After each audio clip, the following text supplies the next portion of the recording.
Right now, somewhere in your home, there's a spot that would make almost any houseplant happy. And there's probably another spot just a few feet away that would slowly kill the exact same plant. The difference between those two spots isn't visible to the naked eye if you're not looking for it, and almost nobody actually checks before placing a plant. Today, that changes. By the end of this video, you'll be able to walk into any room in your home and know within about 30 seconds exactly what kind of light it offers. No app, no meter, no guesswork, just your hand and a wall. A while back, someone told me about two identical pothos cuttings she'd propagated from the same mother plant, potted in the exact same soil, in the exact same type of pot, on the exact same day. She placed one on a shelf about 2 feet from a north-facing window, and the other on a bookshelf against the interior wall of the same room, maybe 6 feet further back. Same room, same air, same person watering both on the same days. Within 2 months, the plant near the window had nearly doubled in size, with large, glossy new leaves. The one on the interior bookshelf had produced exactly one small, pale leaf the entire time, and its vines had started stretching out awkwardly, reaching toward the window it could clearly sense, but wasn't quite close enough to properly benefit from. Same room, wildly different outcomes. The only variable that changed was light, and it was invisible to her until she actually stopped and thought about it. This is the story of nearly every mystery struggling plant. It's rarely actually a mystery. It's almost always light, hiding in plain sight, because most of us have never been taught to actually see it. Chapter 1.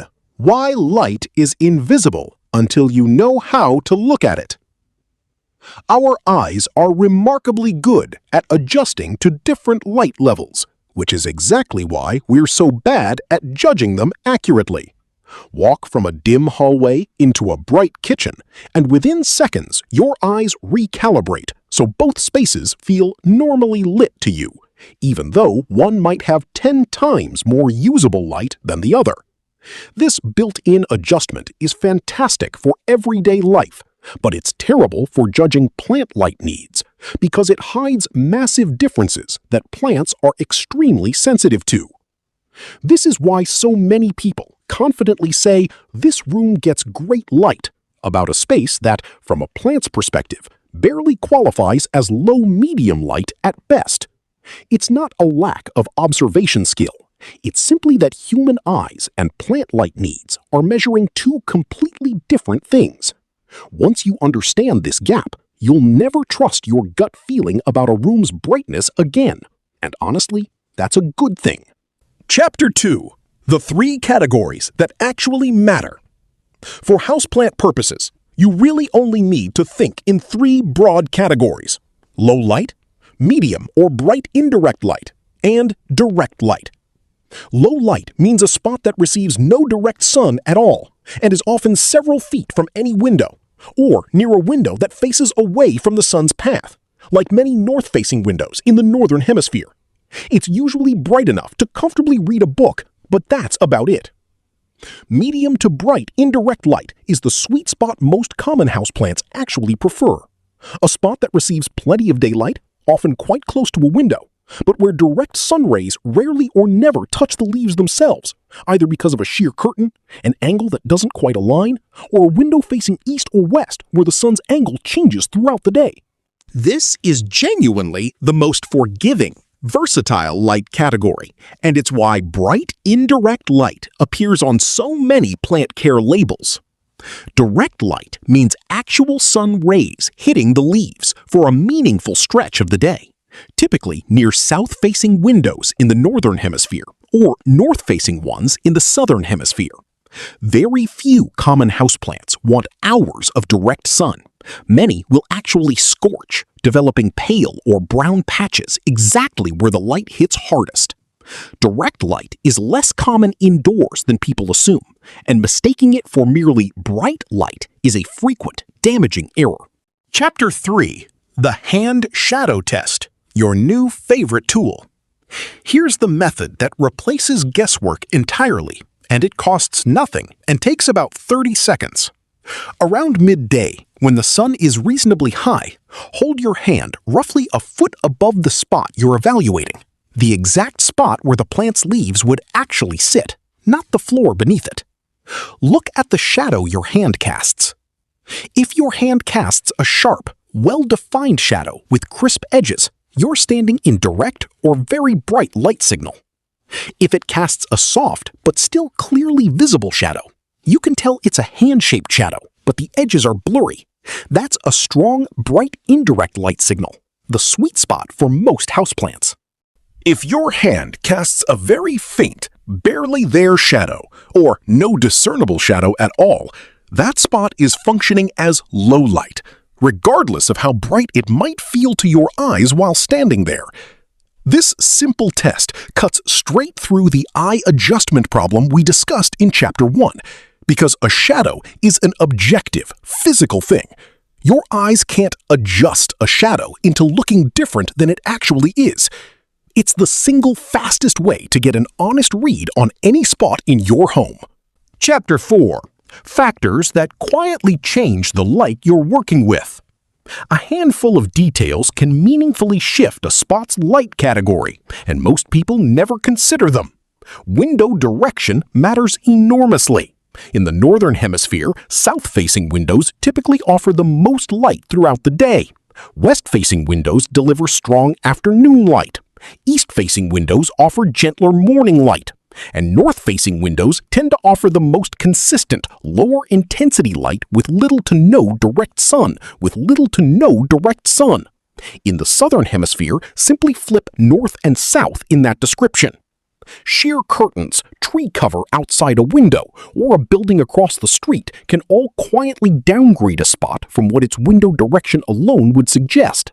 Always run the hand shadow test with your actual current window treatment in place, not a hypothetical bare window. Distance from the window matters far more than most people expect, too.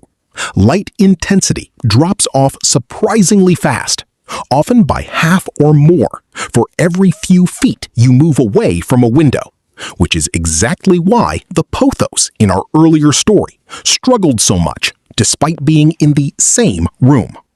Season and time of day shift things as well. A spot that qualifies as bright indirect light in the height of summer might slide down to low medium light in the depths of winter, when the sun sits lower in the sky and days are shorter. This is worth remembering as we move through the rest of this series. A spot isn't fixed forever, and it's worth rechecking with the hand shadow test each season, especially for plants sitting right on that borderline between categories. Chapter 5. Matching what you've learned to real plant decisions. Once you know a spot's actual light category, plant care stops being a guessing game and starts becoming almost mechanical. If a plant's care information calls for bright indirect light and you've tested your spot to be genuinely low light, you have two honest options. Move the plant closer to a brighter spot you've also tested, or choose a different, more shade-tolerant plant for that particular location, several of which we covered back in Lesson 3. If you've tested a spot as direct light and you're placing a plant that prefers indirect light there, a sheer curtain can often soften that direct sun just enough to make the spot workable. And it's worth testing again with the curtain in place before ruling the spot out entirely. And if a spot tests right on the edge between two categories, lean toward treating it as the lower of the two when choosing a plant. It's far easier to gradually move a thriving plant into slightly brighter conditions later than to rescue one that's already struggled for weeks in light that was quietly too dim. This is also where the watering rule from our last lesson and the light categories from today start reinforcing each other directly. A plant in genuinely bright indirect light will typically dry out and need water noticeably faster than the same plant sitting in low light, simply because it's using more energy and therefore more water. If you've tested your spot honestly and you understand this connection, sudden watering mysteries become much easier to explain and predict rather than feeling random. Light is invisible until you know how to look for it. And now you do.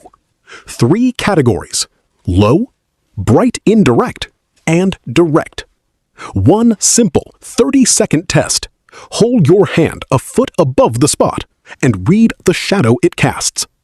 A handful of quiet factors: window direction, curtains, distance, and season that shift a spot's category more than most people realize. And a direct, practical link back to the watering habits we built in the last lesson, because light and water were never really separate problems to begin with. This exact hand shadow method, along with a simple light mapping worksheet for your whole home, is included inside the free companion guide, The Confident Plant Parent, tying directly into Chapter 6. If you've been building this guide alongside the series, the link is right there in the description below. In the next lesson, we're tackling something closely related but often overlooked: humidity, and why crispy leaf edges are sometimes a humidity problem hiding behind what looks like a watering issue. If today's video finally made your home's light make sense, subscribe so you're here for it, because every lesson in this series keeps connecting back to the last, building toward a complete, confident plant care system.